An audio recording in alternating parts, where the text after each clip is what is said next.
This is a blog about a topic that I think will be happening or that will be coming up more and more frequently right now and probably for the foreseeable months ahead. And that is the issue of being overqualified for a job that you are either applying for or that you've already applied for and now you are interviewing for. The issue, of course, with COVID and what it's done to the economy means that obviously lots more people, unfortunately, are having to look for jobs than would ever have imagined they would have been doing at this time of the year. And that, of course, means that people will undoubtedly apply for roles that are kind of, in inverted commas, beneath their previous status and level, because they have to some extent, because needs must, because income has to be generated from somewhere, and so people will find themselves applying for roles and opportunities that they would probably not have looked at, in all honesty, 4 or 5 months ago.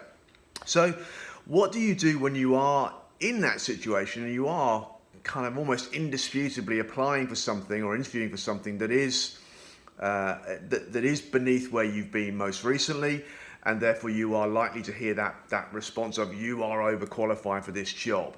What do you do? What do you say at that point? I think the first thing you have to do really is to acknowledge that it is a perfectly valid response and concern for the company involved.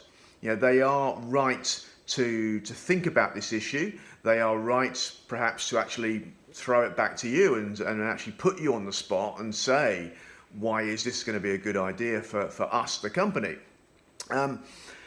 Sometimes the candidates, the job seekers that I talk to a lot around, and this topic does come up a lot, and it comes up even in normal circumstances, a fair bit, but it comes up a lot right now, inevitably. The candidates, the job seekers, will say something to me along the lines of, well, Mark, this is kind of baffling. Why doesn't company X recognize that they're going to get this brilliant opportunity to get someone in like me, whoever me might be, at a lower job level, a lower salary level than they would ever normally be able to do? They should be ripping my arm off to get me involved. And look, whilst that's a very, if you like, understandable and kind of fairly emotive reaction, and there is some truth to that, it's not the full story. It's not the only issue from the company's point of view. Yes, they will almost certainly recognize that if we hire Jennifer, and Jennifer is someone who's a lot more senior than this job level typically gets, then yes, that means that Jennifer could bring us lots of skills, experience, understanding, know-how than we would normally get, and that could be a real asset for the business, no question. So they do know that. It's not that they're ignoring that or unaware of that issue.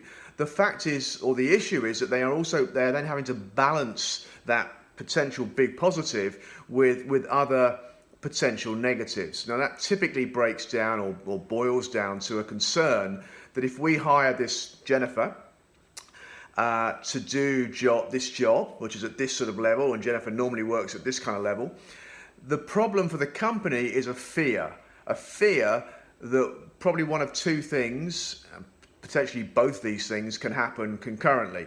The first issue is that Jennifer comes in, does the job well, approaches it in the right spirit, but ultimately Jennifer's always looking for something else that's much more appropriate for her level and her background and her sort of salary expectation, and at some point in the probably near future, that will eventuate, and she will leave company X and go and join company Y back at this level. And company X goes, oh God, we spent all this time and effort and energy and money on Jennifer, and it's all been for very little because just a few months later she's out the door. And look, and this does happen. There's no point anyone being upset at companies for worrying about that, because it does happen to companies and they do learn the hard way. The other fact, or the other sort of outcome, and I'll say it does often work hand in hand, which makes it worse, is that Jennifer arrives at the company and whilst probably also looking for something better, she adopts more of an attitude of, I'm doing you guys a real favour even by being here.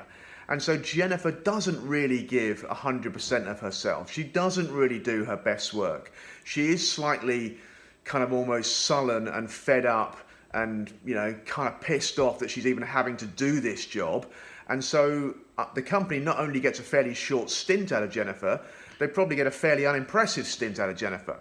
So Companies are right to be conscious of this and they are right to be worried about it. And therefore, you as a candidate have to decide how you're going to tackle that. And it's much better that you tackle it up front, be very honest, be willing to have a very adult discussion with the company as to how this is not going to happen with you. And that way, I think you give yourself a genuine chance of the company feeling reasonably calm, that they can get a great sort of amount of work and an excellent level and quality of work from you, hopefully for a reasonable period of time.